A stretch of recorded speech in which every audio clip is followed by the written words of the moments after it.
देसी गुड़हल साल भर फ्लावरिंग करता है। अगर आपके पास ये पौधा है तो फूलों की कमी आपको पूरे साल नहीं होगी, क्योंकि गुड़हल का पौधा एक शुभ पौधा भी होता है और ये एक मेडिसिनल पौधा भी है। अगर आपने ये लगा कर रखा है तो ये आप इससे पूरे साल फूल ले सकते हैं। लेकिन जो हमारा हाइब्रिड होता है वो सर्दियों में ज़्यादातर फ्लावरिंग करता है। तो मेरे पास तो ज़्यादातर देसी गुड़हल ही हैं, क्योंकि इसके फ़ायदे बहुत ही ज़्यादा हैं। अब हमें इसकी कैसे केयर करनी है, क्योंकि ये गर्मी वाला पौधा है, गर्मियों में बहुत अच्छे से ग्रोथ करता है और बरसात में तो और भी तेज़ी से ये ग्रोथ करेगा और फ्लावरिंग भी ज़्यादा देगा। तो अभी हमें कुछ काम कर लेने चाहिए इस पर। ये इसको 5-6 घंटे की धूप चाहिए, क्योंकि ये सन लविंग प्लांट है। अगर आपके यहाँ गार्डन में धूप आती है तो फिर आप देसी गुड़हल लगाइए, और अभी भी आप नर्सरी से लाकर लगा सकते हैं। मानसून से पहले आप कोई भी प्लांट लाएँगे तो वो बहुत तेज़ी से ग्रोथ करता है।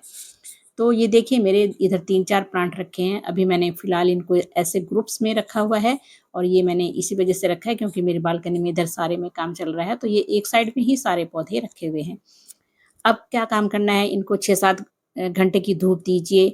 और जब भी आप कोई प्लांट जैसे देसी गुड़हल लगाते हैं ला कर के नर्सरी से, तो इसको 10-12 इंच के गमले में लगाइए, क्योंकि बहुत तेज़ी से बढ़ता है और बहुत तेज़ी से फैलता भी है। लेकिन जो हमारा हाइब्रिड होता है उसको छोटे ही पॉट में लगाना चाहिए। वो इतनी तेज़ी से तो एक बढ़ता भी नहीं है और उसकी रूट्स भी बहुत जल्दी नहीं फैलती हैं, लेकिन हमारा देसी गुड़हल बहुत ही तेज़ी से फैलता है। अब ये देखिए, इस प्लांट की पत्तियाँ कैसी हो रही थी। ये मैग्नीशियम की कमी से, आयरन की कमी से या फिर कैल्शियम की कमी से भी होती हैं। लेकिन मैंने इससे पहले जो फर्टिलाइज़र इसमें दिया था, उसके बाद जो नई पत्तियाँ आ रही हैं, वो बहुत अच्छे से ग्रीन एकदम निकल कर के आ रही हैं। तो ये 3 प्लांट्स हैं, तीनों में थोड़ी-सी अलग-अलग प्रकार की समस्या है, लेकिन फिर भी मेरे सारे ही पौधे हेल्दी हैं। और फ्लावरिंग आप देख ही सकते हैं, बहुत ज़्यादा फ्लावरिंग हो रही है। अब ये पौधा शुभ भी है और मेडिसिनल भी है। शुभ पौधा ये है क्योंकि इसके फूल हम भगवान हनुमान जी पर, माता दुर्गा पर चढ़ाते हैं। बहुत ही प्रिय होते हैं लाल रंग के ये फूल। और लाल रंग के फूल मंगल ग्रह को रिप्रेजेंट करते हैं। मंगल ग्रह स्ट्रॉन्ग बनता है इससे। अगर आपके पास ये पौधा है तो ये पौधा आपके पास ज़रूर होना चाहिए, देसी गुड़हल। लेकिन ये ध्यान रखना है कि आपके यहाँ धूप आनी चाहिए आपके गार्डन में, तभी ये ग्रो करेगा, तभी इस पे फ्लावरिंग भी होगी। अब हमें इसमें क्या काम करने हैं, 5-6 घंटे की धूप मैंने बता दिया है। मिट्टी को मॉइस्ट बनाकर रखना है, मिट्टी सूखनी नहीं चाहिए। मिट्टी सूखेगी तो हमारे पौधे की रूट्स हैं वो सूख जाएँगी और ख़राब हो जाएँगी। इसके बाद पौधे की जो ऊपर मिट्टी होती है उसमें कोई इंसेक्ट वग़ैरह नहीं होने चाहिए, वीड्स वग़ैरह नहीं उगी रहनी चाहिए। धीरे-धीरे करके अपने पौधे की गुड़ाई करनी है। गुड़ाई मतलब इसकी थोड़ी हल्के से ही करनी है, क्योंकि गुड़हल के पौधे की रूट्स जो होती हैं वो ऊपर की तरफ फैलती हैं, ये देखिए। तो इसकी रूट्स ऊपर तक आई हुई हैं, इसलिए इसको बड़े पॉट में ही लगाने की कोशिश करें। और ये मेरे बड़े पॉट में ही लगे हैं। और अब मिट्टी देख सकते हैं आप, हल्की सी मॉइस्ट है, लेकिन आज फर्टिलाइज़र देना है तो थोड़ी-सी गुड़ाई करिए। गुड़ाई करने के बाद ही हम अपने पौधे में फर्टिलाइज़र देंगे।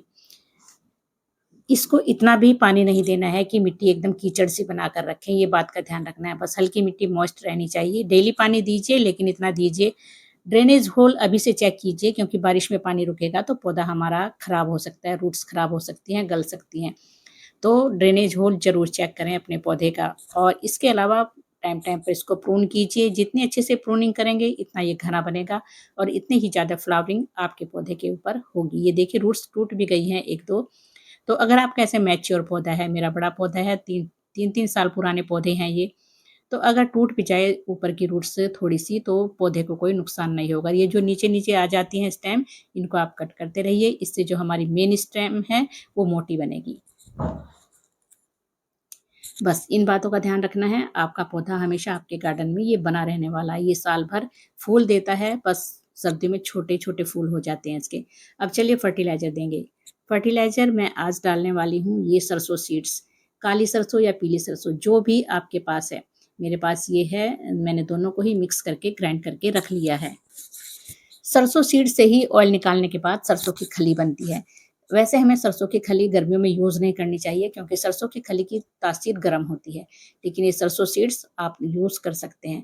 इनको मैंने अच्छे से ग्राइंड करके रखा हुआ है मिक्सी में। अब ये पाउडर जो है, ये 1-1, 2-2 चम्मच आप अपने पौधे में साइड में ऐसे डालना है।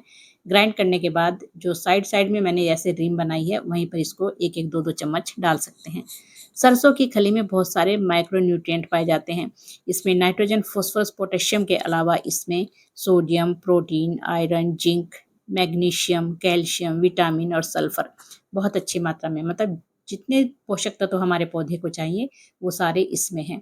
आप इसे चाहे तो भिगो कर रख दीजिए 1-2 दिन के लिए और फिर वो पानी भी आप इसमें पौधे में अपने डाल सकते हैं। तो दोनों तरह से यूज़ कर सकते हैं। तो चलिए मैंने इसको अच्छे से मिला दिया है, मतलब मिट्टी से उसको दबा दिया है फर्टिलाइज़र को। अब दूसरा फर्टिलाइज़र फ्री का ही होने वाला है। ये भी आप डालिए 15 दिन में, इसको ज़रूर डालिए अपने पौधों में, बहुत अच्छे से ग्रोथ करेंगे और फ्लावरिंग भी बहुत अच्छे से करेंगे। इसमें प्याज और केले के छिलके और 1 चम्मच चाय पत्ती है। तीनों को मिला कर के मैंने बॉयल किया है 4-5 मिनट के लिए, ज़्यादा नहीं। अगर आपके पास टाइम है तो भिगो कर रख दीजिए 1-2 दिन के लिए और फिर छान करके अपने पौधे में डाल दीजिए। लेकिन अगर टाइम नहीं है, छिलकों को तुरंत आप बॉयल कर सकते हैं और फिर थोड़ा-सा ये छान करके ऐसे डाइल्यूट करके, अच्छे से डाइल्यूट करना है, उसके बाद आप मिट्टी में इसको डाल दीजिए अपने पौधे में। प्याज के छिलकों में बहुत अच्छी मात्रा में calcium, iron, magnesium, potassium, zinc, vitamin और सल्फर पाया जाता है और केले के छिलके में भी पोटेशियम है। पोटेशियम बहुत ज़रूरी है हमारे पौधे के लिए, फ्लावरिंग के लिए। इसके अलावा केले के छिलके में आयरन, मैग्नीशियम, नाइट्रोजन, फास्फोरस और विटामिन बी और विटामिन बी 12, मतलब बहुत ही ज़रूरी सारे पोषक तत्व हैं पौधे को ग्रोथ के लिए, पौधे को अपने फ्लावरिंग पे लाने के लिए। तो इसका कोई भी साइड इफ़ेक्ट नहीं है, ऑर्गेनिक है और बॉयल किए हैं, तो इसको आप अपने पौधे में डाल दीजिए। अब हमारा पौधे जो हैं बहुत तेज़ी से ग्रोथ करेंगे। और अगर आप ये भी नहीं डालना चाहते तो आप सरसों सीड्स ही डाल सकते हैं, वो भी एक अच्छा फर्टिलाइज़र है। मेरे पास केले के छिलके और ये थे तो मैंने इनको बॉयल किया, क्योंकि इससे पौधे बहुत तेज़ी से ग्रोथ करेंगे। अब इंसेक्ट हमारे पौधे में ना हो, चींटियाँ, फंगस, कीड़े ना हों, तो उसके लिए मैं हाफ स्पून इसमें हल्दी मिला रही हूँ। हल्दी एंटीसेप्टिक, एंटीबैक्टीरियल है और हमारे पौधे में चींटियाँ वगैरह भी नहीं होंगी। तो ये हल्दी वैसे भी आप 1 चम्मच अपने पौधे में डाल सकते हैं। बिल्कुल भी कोई भी चींटियाँ, फंगस पास तक भी नहीं आएँगी। तो हल्दी बहुत ही अच्छी चीज़ है, आपकी किचन में मौजूद है, उसको अपने पौधों में ज़रूर यूज़ किया कीजिए। चलिए मैं डाल देती हूँ तीनों प्लांट में और थोड़ा पानी मैं और ऊपर से डाल दूँगी, अगर कम लगे तो और पानी भी आप इसमें मिला सकते हैं। चलिए 3 गमलों में मैंने ये फर्टिलाइज़र डाल दिया है। अब बहुत अच्छा फर्टिलाइज़र है, आप भी ये बनाइए और डालिए। इसका कोई भी साइड इफ़ेक्ट नहीं है। चाय पत्ती नाइट्रोजन, फ़ॉस्फ़ोरस, पोटेशियम का सोर्स है और नाइट्रोजन से हमारे पौधे की जो पत्तियाँ हैं हरी-भरी निकल कर के आएँगी और मिट्टी चाय पत्ती से एसिडिक होगी, क्योंकि एसिडिक सॉइल जितनी होगी, इतने हमारे पौधे ऐसे अच्छे से फ्लावरिंग करते हैं और एकदम हरे-भरे बने रहते हैं। अब अगर आपके पौधे के ऊपर मीलीबग है तो नीम ऑयल का स्प्रे करते रहिए। पौधे के ऊपर ज़रूर स्प्रे करते रहिए, क्योंकि चाहे आपके पौधे के ऊपर इंसेक्ट हो, मीलीबग हो या ना हो, तो भी आप 15 दिन में 1 बार स्प्रे करते रहिए। तो फ्रेंड्स यही थी आज की जानकारी गुड़हल के बारे में। अगर आपको अच्छी लगी है तो लाइक शेयर ज़रूर कीजिएगा और चैनल को सब्सक्राइब कीजिए। फिर मिलते हैं अगली एक ऐसी ही जानकारी के साथ। तब तक के लिए धन्यवाद।